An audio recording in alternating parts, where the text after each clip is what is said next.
Hello everyone, net JRF champion YouTube channel पर मैं रवि जांगड़ा स्वागत करता हूं आपका। स्वागत है आपका आज के इस सेशन में।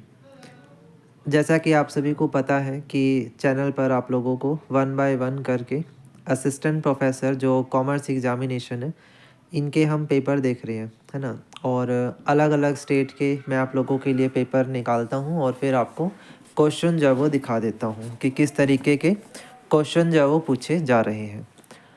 अगर आप चैनल पर पहली बार आए हैं तो फर्स्ट टाइम सब्सक्राइबर आप ज़रूर बने, ठीक है, सो दैट आने वाली हर एक वीडियो की नोटिफिकेशन आपके पास जाए।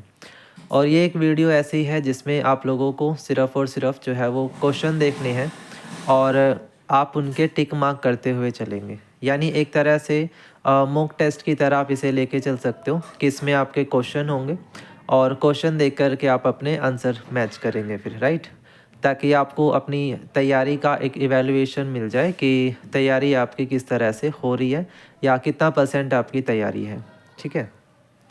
तो क्वेश्चन नंबर 1 है, which of the following factor does not affect the internal environment. इनमें से कौन सा फैक्टर है जो इंटरनल इन्वायरमेंट को अफेक्ट नहीं करेगा? Strategy, structure, suppliers, marketing capabilities. तो इनमें से कौन सा फैक्टर है भाई जो इंटरनल इन्वायरमेंट को अफेक्ट नहीं करता है? तो वो आपका सप्लायर जो है वो होता है। What is the time limit for filing a complaint to the district form? कितनी टाइम लिमिट होती है कि अगर आपको डिस्ट्रिक्ट फॉर्म में कंप्लेन फाइल करनी है तो उसके लिए टाइम लिमिट कितना होगा? 1 ईयर, 2 ईयर, 3 ईयर या फिर इन्फिनिट? तो यह आपका 2 ईयर्स का टाइम पीरियड जो है वो हो जाएगा। When the first 5-year plan was started in India, तो फर्स्ट 5 ईयर प्लान आपका 1951 से लेकर 56 के बीच में रहा और उस टाइम पीरियड में प्लानिंग कमीशन आपका होता था और प्लानिंग कमीशन ही फर्स्ट 5 ईयर प्लान जो है वो हमारे इंडिया के अंदर उसमें लाए गए थे। और टोटली 12 5 ईयर प्लान इंडिया के अंदर आए हैं। उसके बाद प्लानिंग कमीशन को रिप्लेस कर दिया था नीति आयोग ने, राइट। और अभी जो है वो एनुअल बजट हमारे बनते हैं। Amount realise from the sale of old furniture, कि अमाउंट जो है वो फर्नीचर सेल करके मिला, तो ये क्या होगा? Capital profit, capital receipt, revenue receipt या नन ऑफ द अबव? तो आंसर होगा आपका कैपिटल रिसिप्ट, ठीक है।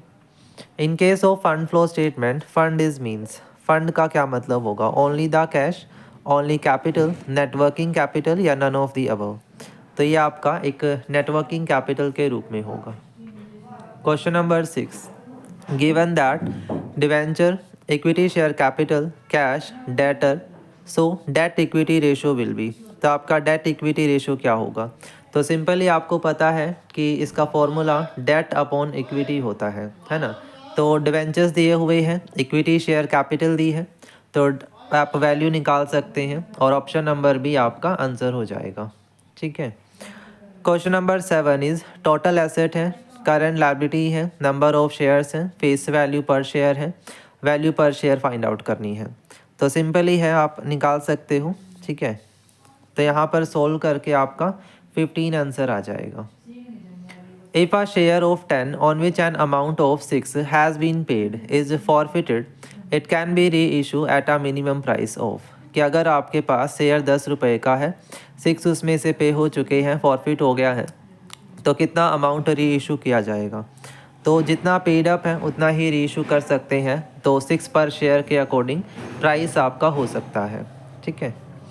उसके बाद question number 9, P and Q R the partner sharing the profit and loss in the ratio 8:5 on 1 April 2016. They admit R into partnership. The new profit sharing ratio PQR is fixed 6:4:3. The sacrifice ratio of P. तो simple है, old minus new, आप ratio find out करेंगे तो sacrificing ratio मिल जाएगी P की, जो आपकी 2/13 आ जाएगी। The study of the effect of output volume on revenue, expense and net income is known as. तो इस इफेक्ट को क्या बोला जाता है? कॉस्ट वॉल्यूम प्रॉफिट एनालिसिस, ठीक है। क्या बोलेंगे? कॉस्ट वॉल्यूम प्रॉफिट एनालिसिस बोल देंगे। A responsibility center in which manager is responsible for cost only is known as cost center, profit center, investment center या all of these। तो इसे आप कोस्ट सेंटर जो है वो कह सकते हैं। In which head dividend receive by financial enterprise is show in the cash flow statement. तो जो भी आपकी इनकम होती है या डिविडेंड रिसीव होगा, इसको हम लोग कहाँ शो करते हैं, ये आपका कहाँ जाएगा भाई, इन्वेस्टमेंट एक्टिविटी में शो हो जाए। Variance analysis is related to, variance का मतलब होता है कि आपकी स्टैंडर्ड वैल्यू और एक्चुअल वैल्यू में जो डिफरेंस है उसे वेरिएंस कहते हैं। तो ये आपका स्टैंडर्ड कॉस्टिंग में कैलकुलेट होता है। Next is liquid ratio is calculated as follow, मतलब जो लिक्विड रेशो है उसका फॉर्मूला क्या है। तो simple, liquid acid upon current liability, ये आपका फॉर्मूला है। लिक्विड एसिड निकालने के लिए क्या करते हैं, करंट एसेट्स में से प्रीपेड एक्सपेंस और जो इन्वेंट्रीज हैं वो माइनस हो जाएंगी। करंट लायबिलिटी में आपकी वो लायबिलिटी आती है जो विद इन द 1 ईयर हमें पे करनी है। Simple. Which one of the following is the activity ratio, कौन सा इनमें से एक्टिविटी रेशो है। तो debtor turnover ratio is the part of activity ratio. Accounting for price level changes is related to, अगर प्राइस लेवल चेंज हो रहा है तो ये आपका रिलेट करेगा इन्फ्लेशन अकाउंटिंग से। कंट्रीब्यूशन इज, तो कंट्रीब्यूशन का फॉर्मूला होगा sale minus variable expense. AS3 is related to, ये है आपका कैश फ्लो स्टेटमेंट। नेक्स्ट है आपका question number 19, the example of joint demand. Joint demand का एग्जाम्पल क्या होगा, ink and pen, newspaper and magazine, bus and train. So all of these is your answer. The concept of elasticity of demand is propounded by, जो elasticity of demand का concept है ये किन्होंने दिया था, तो मार्शल ने दिया था ये, ठीक है। The most important source of wage differential is known as, तो इसे हम क्या बोलते हैं, रीजनल वेरिएशन बोलते हैं। The concept of cross elasticity of demand was given bye, तो ये कॉन्सेप्ट भी हमारा मार्शल का ही है। Income effect toward the given commodity will be, income effect क्या होगा फॉर द गिवन कमोडिटी, तो ये आपका नेगेटिव रिलेशन रखता है। अगर आपके पास गिवन कमोडिटी है तो इनकम के साथ नेगेटिव रिलेशन होगा। In which economy the consumer is called emperor, तो यहाँ पर कंज्यूमर को एम्परर बोलते हैं इकॉनमी अगर कैपिटलिज्म के अंदर है। The thought of consumer saving was propounded by, तो ये जो है वो किसके द्वारा बनाया गया है, तो ये थॉट है हिक्स का। If the production is zero then fix cost for the short term will be positive in the manner. Law of production was propounded by Robbins, Stigler, Marshall या नन ऑफ दीज, तो ये जो है वो आपका martial ने propound किया था। Which of the statement is correct, तो इनमें से कौन सी स्टेटमेंट सही है, तो देखिएगा आप इसमें से एक बार ऑब्जर्व करके बताएंगे। तो दिए गए ऑप्शन में option number C is the right answer कि price effect is equal to income plus substitution effect. Statics is the science of counting, who statement is this, तो ये स्टेटमेंट किंग की है, याद रखेंगे। Next is the formula for rank correlation, rank correlation का formula, तो दिए गए ऑप्शन में बिल्कुल राइट आपका ऑप्शन नंबर बी हो जाएगा, ठीक है। The object of statistical investigation are decided, कब डिसाइड होती है कि हमें स्टैटिस्टिकल इन्वेस्टिगेशन करना है, so before the compilation of the data. The error which does not occur in the census investigation, तो उसे हम क्या बोलते हैं, सैम्पलिंग एरर बोलते हैं। The line of regression is intersect at the point when x, y is constant. Why does accounting software, या what does accounting software do? So recording the transaction, preparing trial balance, preparing balance sheet. तो all of the above सभी function है इसके, ठीक है, सारे ही function accounting software कर सकते हैं। Computer application in the inventory control is helpful in present the position of the stock, valuation of closing stock, reduction in cost, all of the above. तो राइट आंसर आपका क्या हो जाएगा, all of the above. According to Theo Haimann the concept of management, कितने होते हैं इनके accordingly, तो इन्होंने 4 जो है वो कॉन्सेप्ट बताए हैं। The scientific management theory was given by, so scientific theory management की वो किसने बताई है, F.W. टेलर ने।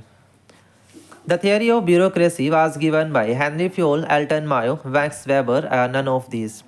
तो याद रखिएगा मैक्स वेबर ने ब्यूरोक्रेसी की थियरी बताई है। Who is the father of brainstorming? तो इसमें याद रखिएगा, आप नाम याद रखेंगे, एलेक्स एफ ऑसबॉर्न, जो ब्रेनस्टॉर्मिंग से रिलेट करते हैं। Which function of management do not exist without planning? यानी अगर हम प्लानिंग नहीं करेंगे तो इसमें से कौन सा फंक्शन एग्जिस्ट नहीं करेगा? ऑर्गेनाइजिंग, डायरेक्टिंग, स्टाफिंग या कंट्रोलिंग?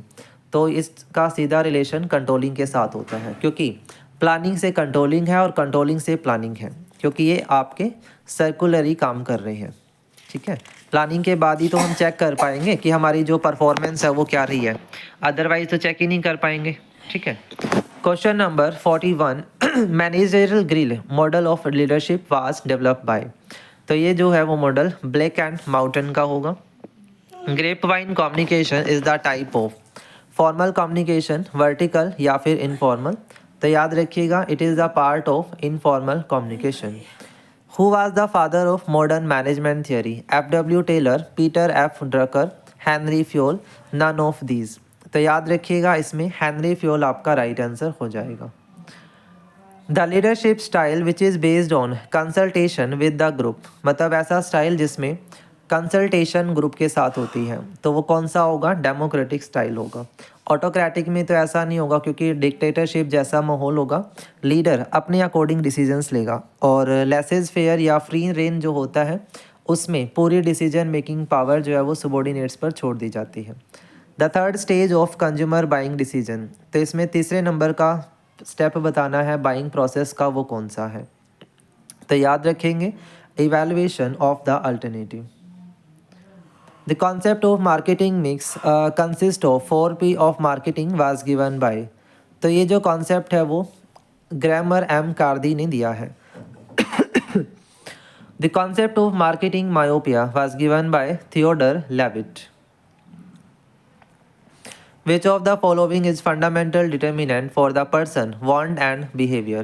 कौन सा इसमें से फंडामेंटल डिटर्मिनेंट है? तो वो आपका कल्चर हो जाएगा। A descriptive thought which a person hold about some object is referred to as? तो उसे हम बिलीफ बोलते हैं। At what stage of product life cycle advertisement expense is maximum? तो ये कब होगा? ग्रोथ में होता है। A set of all actual and potential buyer of product is referring to? तो इसे हम क्या बोलेंगे? मार्केट बोलेंगे। Which one of the following is part of short term loan? तो इसमें कौन सा शॉर्ट टर्म लोन आएगा? Bank overdraft. ठीक है, उसके बाद नेक्स्ट है question number 53, which one of the following is related to capital budgeting? तो इसमें से capital budgeting NPV net present value से रिलेट करेगा। What is gross working capital? तो ये होता है टोटल ऑफ करंट एसेट, और करंट एसेट में से करंट लायबिलिटी माइनस करेंगे तो वो नेट वर्किंग कैपिटल आ जाएगा। ठीक है, ये दूसरा फॉर्मूला है। Which one of the following is not a security rating agency? तो इनमें से कौन सा सिक्योरिटी एजेंसी नहीं है? तो सेबी आपका security exchange board of India, ICRA जो है वो investment information and credit rating agency है, और क्रिली credit rating information service limited है। तो यहाँ पर आंसर आपका नन ऑफ दीज होगा। ठीक है, which one of the following is related to operating budget? तो याद रखिएगा, all of the above is the answer. Next is, आपके पास इंफॉर्मेशन है जिसमें cash in hand, debtor, BR, plant, creditor given है, वर्किंग कैपिटल निकालनी है। तो सिंपल करंट एसेट आपके हो जाएंगे इसमें, कैश इन हैंड, डेटर और बीआर, ये तीनों जोड़ेंगे तो वो करंट एसेट आ जाएंगे, और करंट लायबिलिटी 15,000 है, तो सोल्व करेंगे तो 20,000 आपका अमाउंट आ जाएगा। विच one of the function of SEBI? SEBI का फंक्शन बताना है इनमें से। तो वर्किंग को, स्टॉक ब्रोकर को रेगुलेट करना, ये इनका फंक्शन है। 59, इनिशियल पेमेंट इन्वेस्टमेंट 50,000 है, डेप्रिसिएशन 2 है, कांस्टेंट एनुअल कैश फ्लो 10,000 है, तो पे बैक पीरियड क्या होगा? तो डायरेक्टली आप इसको सोल्व कर लीजिए, तो 4.8 आपका आंसर होगा। The sources of long term finance will be? तो ये सारे ही आपके लॉन्ग टर्म फाइनेंस है। ठीक है, तो आंसर होगा all of the above. Next question operating leverage का है। आपके पास सेल दी है, वेरिएबल कॉस्ट है, इंटरेस्ट है और फिक्स कॉस्ट है।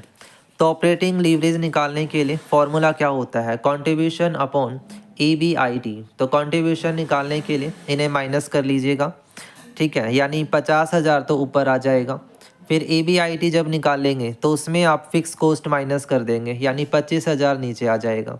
सोल्व करेंगे तो आंसर कितना होगा 2। आगे फिर से आपका कंबाइन लीवरेज का क्वेश्चन है, और कंबाइन लीवरेज क्या होती है, PBIT upon earning after tax, ठीक है। सोल्व करके आप चेक करिएगा तो आंसर होगा 1.6। If the face value of the share is 10 earning per share 4, DPS is 2, then what is the dividend payout ratio? तो सिंपल, DPS ऊपर आएगा, EPS नीचे आएगा और मल्टीप्लाई 100, ठीक है। तो 2/4 मल्टीप्लाई 100 सोल्व कर लीजिएगा तो आंसर हो जाएगा 50%। Human resource management does not have any contribution from which of the following discipline? तो HRM का बायोलॉजी के साथ कोई रिलेशन नहीं है। Which one of the following is the qualitative method for the demand forecasting?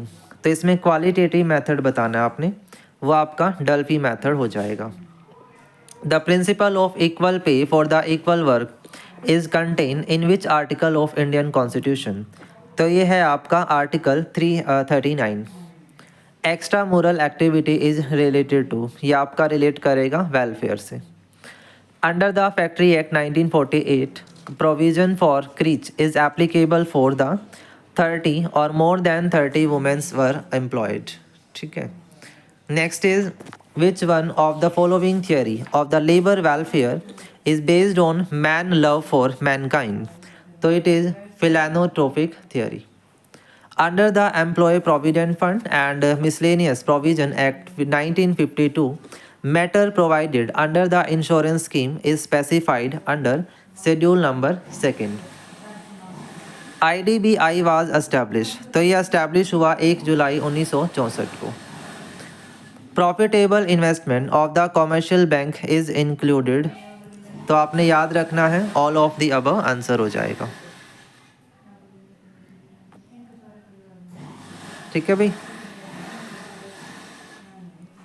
तो ये आपका पूरा का पूरा मतलब पेपर है, अच्छे से एक बार समझ लीजिए, ठीक है। क्वेश्चन नंबर 73 है, इसमें राइट आंसर है आपका सीट बी। उसके बाद डीमोनेटाइजेशन 1000 और 50 नोट्स का कब हुआ? 8 नवंबर 2016। When the bank rate will lower creation of credit, कब होगा? ये मोर होगा। नाबार्ड क्या करता है? तो ये आपका हर तरह का फाइनेंस देता है। Head office of RBI Mumbai. Qualitative credit control, तो ये होगा रैशनिंग ऑफ क्रेडिट। बाकी दोनों क्या है? क्वांटिटेटिव क्रेडिट कंट्रोल पार्ट है आपका। RBI जो है वो कब एस्टैब्लिश हुआ? तो ये हुआ था 1935 में। Chairman of NABARD is the government of RBI, governor of RBI।